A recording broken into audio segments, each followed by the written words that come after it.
जी प्यारियो, सजरी सवेर का सलाम। और अज सुबह सुबह मैं जो आया बाग विच ते हवा चल रही, हुण भी हल्की हल्की चल रही है। तो अज मेरा मन सी कि तुहाडे नाल बह के टॉक शॉक की जाए। तो कदी कदी मतलब जो दिल करे वो कर लेना चाहिए। फिर टुर के बह के असल मुद्दा तो हुंदा है कि गल की हो रही है और गल वाल ध्यान देना है। बाकी वही बाग है तुहाडे सामने है। तो मैं क्या हुण इत्थे ना स्वादी जी जगह बहन वाली, तो बह के ना गपशप लाने अपने प्यारिਆਂ ਦੇ नाल। अच्छा प्यारिओ, जिवें जिंदगी दे विच बहुत सारिया चीज़ां साडी हयात नूं रवां दवां रखण वास्ते बहुत जरूरी हुंदियां ने। जंमदियां तो खबर ताणी कि सानू खाण नूं कुछ चाहिदा हुंदा है। असी खुराक बहुत जरूरी है और ओहदा जदों असी ध्यान रखने आ तो साडे सेहत के मामलात बड़े चंगे रहिंदे ने। ध्यान रखण दी यही कि वेले नाल खाना पीना अपने वालों तो असी एहतियात कर सकते हैं ना, बाकी चीज़ां तो ठीक है जो भी ने अपने वालों यही हुंदा है। इस तरह खुराक खाना तो अमल है, उसका निकास भी जिहड़ा वो सेहत वास्ते बहुत जरूरी है।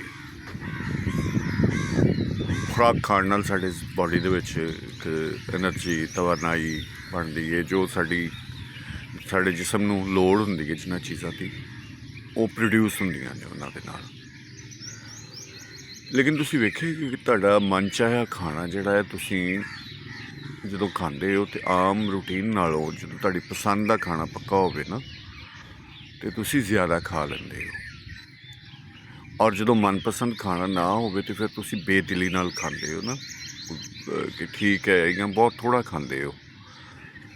इस तरह ही बॉडी च बहुत ज़्यादा जिहड़े हारमोनस हुंदे उन्हां दियां आपो अपनियां इकसाम ने। इन्हां विच एक लव हारमोनस हुंदे ने। जिवें असीं पानी पीने ना तो पानी जिन्ना ज़्यादा पीने साडी बॉडी वास्ते ठीक है, लेकिन इस तरह ही पानी का अंदर बॉडी च ठहर जाना जिहड़ा वो बीमारी का बाइस है, वो बीमारी का सबब बनता है जदों बॉडी दे विच पानी ठहर जाता। लिहाजा उसका निकास भी बहुत जरूरी है। ये दोवें चीज़ां जिहड़ियां ने बहुत जरूरी ने। जिवें असीं खाना खाने और खाना खा के उसका निकास बहुत जरूरी है। इस तरह जिहड़े लव हारमोनस बनते हैं साडी बॉडी विच, इन्हां दा निकास भी जरूरी है, इन्हां दा निकलना भी जरूरी है। इन्हां दा जिवें असीं कहने कैलरीज बर्न करनियां, ठीक है, असी कदी उन्होंने पॉजिटिव सेंस विच कहने कैलरीज लैनियां फिर बर्न करनियां, ठीक है। जिवें साडी बॉडी विच ज़्यादा फैट्स हो जाती, चिकनाई हो जाती है तो उन्होंने असीं कहने फैट्स नूं बर्न करना। इस तरह ही जिहड़े साडे कोल लव हारमोनस, अज असीं गल करने पॉजिटिवली लव हारमोनस की कि वो क्यों जरूरी ने, उन्हां दा इखराज क्यों जरूरी है साडी सेहत वास्ते, साडी ज़हनी सेहत वास्ते, साडी जिस्मानी सेहत वास्ते।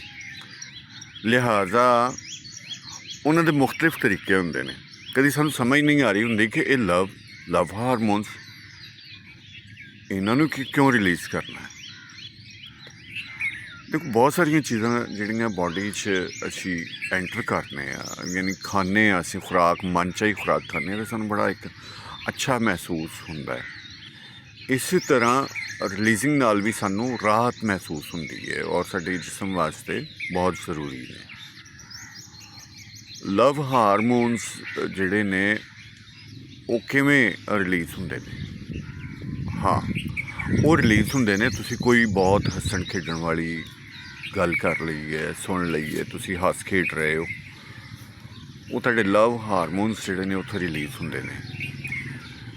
तुहाडा कोई मन चाहिया बंदा, तुहाडा कोई मित्र प्यारा आ गया है ਤੁਸੀਂ ਜਦੋਂ ਉਹਨੂੰ ਘੁੱਟ ਕੇ ਜੱਫੀ ਪਾਉਂਦੇ ਹੋ, ਮਿਲਦੇ ਹੋ, ਅਤੇ ਤੁਹਾਡੇ ਲਵ ਹਾਰਮੋਨਸ ਜਿਹੜੇ ਨੇ ਉਹ ਰਿਲੀਜ਼ ਹੁੰਦੇ ਨੇ। ਆਪਣੇ ਪਿਆਰੇ ਦੇ ਨਾਲ ਗੱਲਬਾਤ ਕਰਕੇ ਤੁਹਾਡੇ ਲਵ ਹਾਰਮੋਨਸ ਰਿਲੀਜ਼ ਹੁੰਦੇ ਨੇ। ਤੁਸੀਂ ਪੈਟ ਲਵਰ ਹੋ, ਤੁਸੀਂ ਪਰਿੰਦੇ ਰੱਖੇ ਨੇ ਜਾਂ ਜਨੌਰ ਰੱਖੇ ਹੋਏ ਨੇ, ਅਤੇ ਉਹਨਾਂ ਦੇ ਨਾਲ ਪਿਆਰ ਕਰਕੇ ਵੀ ਤੁਹਾਡੇ ਲਵ ਹਾਰਮੋਨਸ ਰਿਲੀਜ਼ ਹੁੰਦੇ ਨੇ। ਅੱਛਾ, ਲਵ ਹਾਰਮੋਨਸ ਦੀਆਂ 4 ਤੋਂ 5 ਕਿਸਮਾਂ ਨੇ।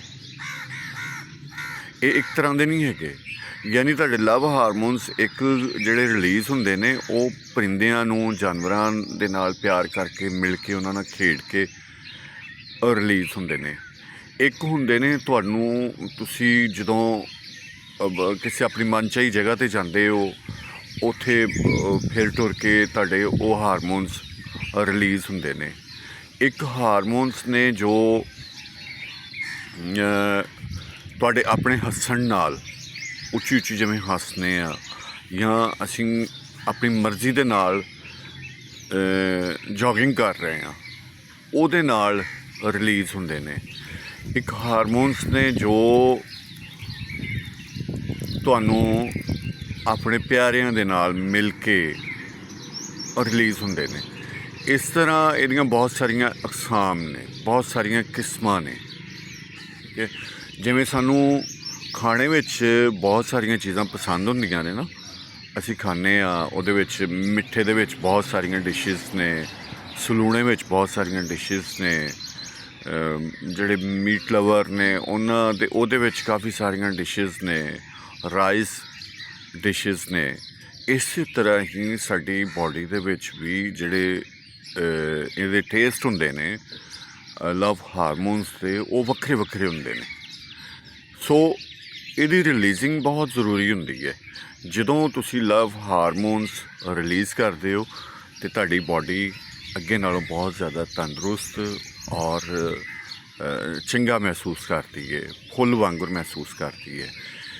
ਸੋ ਇਸ ਚੀਜ਼ ਨੂੰ ਜ਼ਿਹਨ 'ਚ ਰੱਖਿਆ ਜਾਵੇ। ਬਾਜ਼ ਔਕਾਤ ਅਸੀਂ ਬਹੁਤ ਸਾਰੀਆਂ ਚੀਜ਼ਾਂ ਨੂੰ ਗੌਲਦੇ ਹੀ ਨਹੀਂ, ਉਹਦੇ 'ਤੇ ਗੌਰ ਹੀ ਨਹੀਂ ਕਰਦੇ ਕਿ ਸਾਡੇ ਵਾਸਤੇ ਚੀਜ਼ਾਂ ਕਿੰਨੀਆਂ ਜ਼ਰੂਰੀ ਨੇ, ਸਾਡੀਆਂ ਕੁਝ ਚੀਜ਼ਾਂ ਸਾਡੀ ਬਾਡੀ ਲਈ ਕਿੰਨੀਆਂ ਜ਼ਰੂਰੀ ਨੇ, ਸਾਡੇ ਜਿਸਮ ਵਾਸਤੇ ਬਹੁਤ ਜ਼ਰੂਰੀ ਨੇ। ਇਸ ਲਈ ਪਿਆਰਿਓ, ਅੱਜ ਮੈਂ ਆਪਣੇ ਪਿਆਰਿਆਂ ਦੇ ਨਾਲ ਇਹੀ ਗੱਲ ਕਰਨਾ ਚਾਹ ਰਿਹਾ ਸੀ। ਕੋਸ਼ਿਸ਼ ਕਰਾਂਗਾ ਕਿ ਸ਼ਾਮ ਵੇਲੇ ਮੈਂ ਇਹਦੇ 'ਤੇ ਜਿਹੜੇ ਲਵ ਹਾਰਮੋਨਸ ਨੇ, ਇਹਦੀਆਂ ਜਿੰਨੀਆਂ ਵੀ ਕਿਸਮਾਂ ਨੇ, ਉਹਦੇ ਨਾਲ ਉਹਨਾਂ ਦੇ ਬਾਰੇ ਤਫਸੀਲ ਨਾਲ ਗੱਲ ਕਰਾਂ।